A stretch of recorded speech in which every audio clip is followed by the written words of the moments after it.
Hello everyone. So I did a bit of grinding off camera and got a PB. At the time of this recording it is either 4th or 5th place, depending on how it is retimed. I thought I'd do commentary for this one, because I have never done so before, and my microphone is muted during the recording, so there's no live commentary. I'm also watching a video in the background, which I don't want in the published run, so I have to do something to fill the emptiness.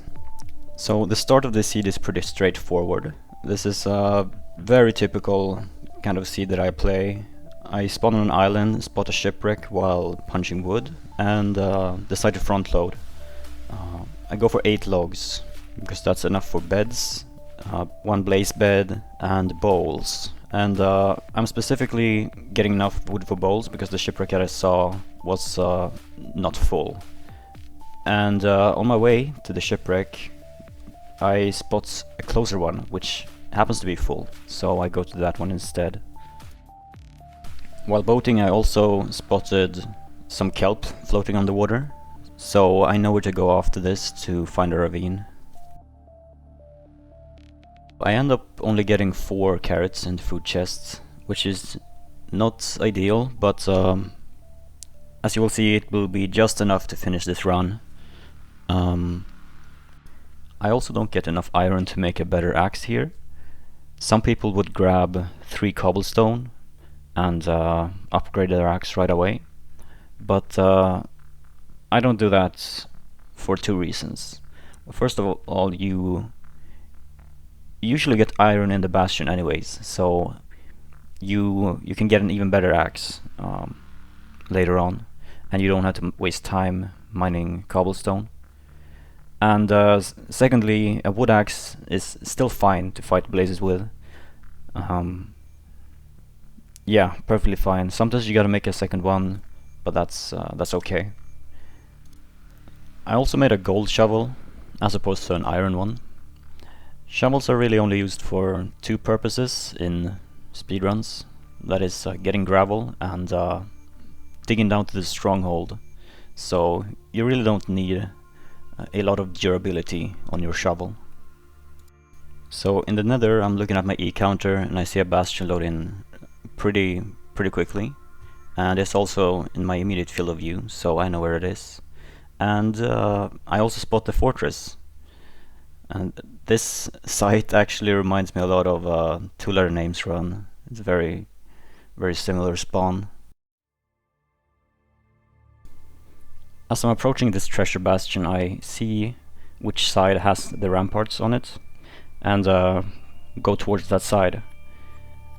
In hindsight, I think it would have been better to go down here. It's generally a good idea to not give away your height, but in this case I wouldn't have needed to mine as much netherrack if I just went down.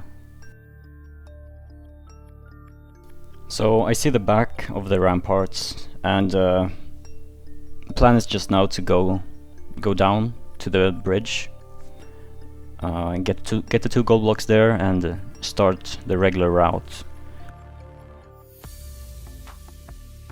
I end up getting hit there, which is pretty scary, but luckily it all works out. Some of you may be wondering why I went down to the bridge at all. After all, I entered the bastion at the top of the ramparts, so I could just skip the bridge altogether and mine the rampart gold. But the problem, in my experience, is that you don't get enough piglins. I'm really not going down to the bridge section to get the 2 gold blocks. It's more to get the piglins up and trading. So after looting the double chest, I have 7 obsidian already, which is great. I'll probably get enough obsidian just from trades alone, even if I only loot 1 rampart, which is what I do, because I want to go for the high roll, which is usually what I do, meaning that I only loot the gold in 1 rampart and hope to get lucky trades.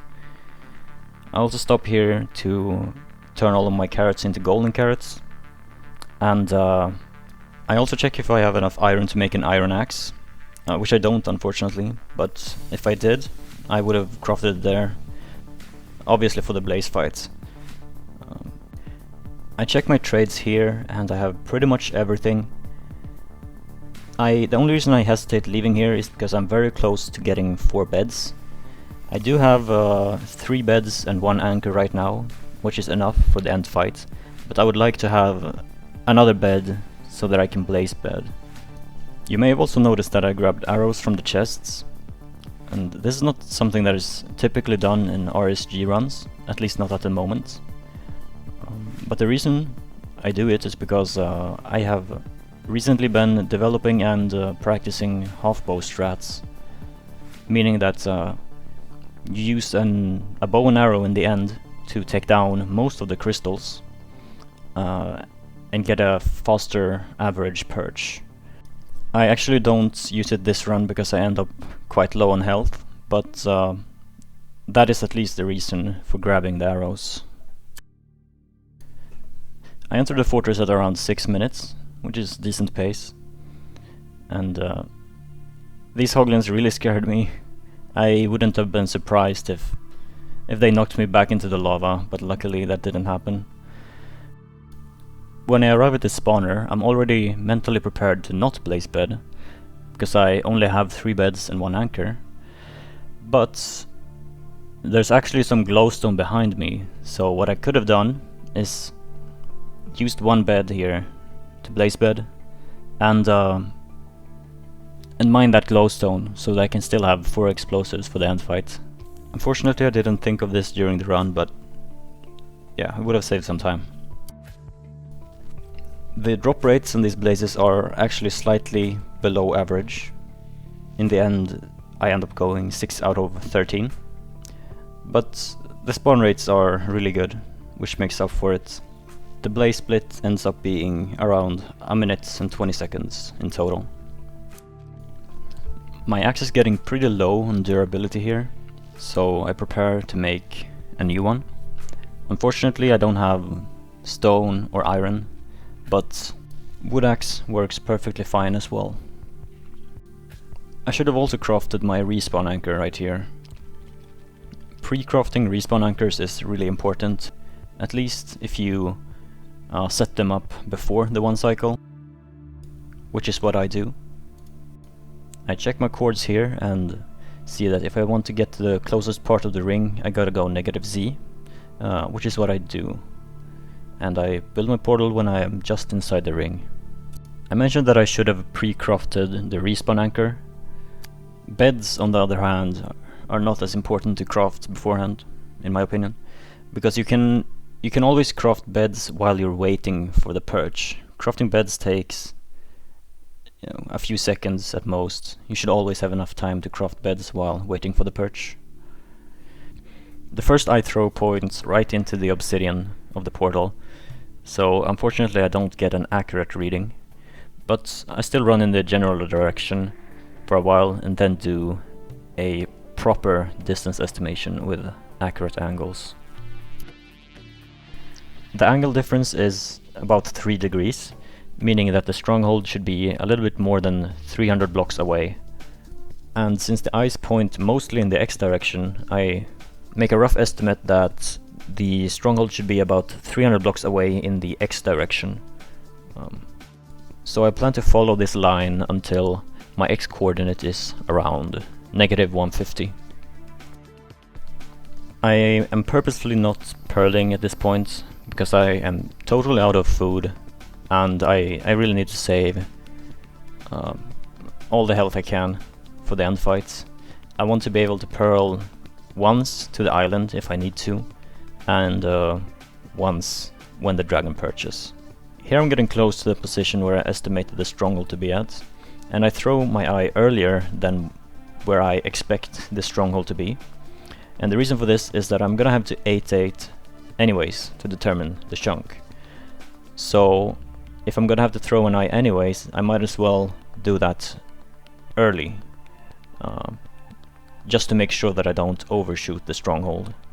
And using chunk borders, I can pretty confidently determine the correct chunk to dig down at without actually having to move my character to the 8-8 coordinates.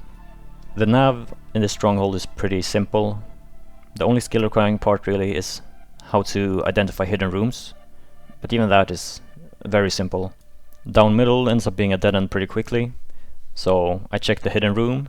I see a 4-way in the distance, so I check it even though it's not the intended way to get there, and the portal room is right there.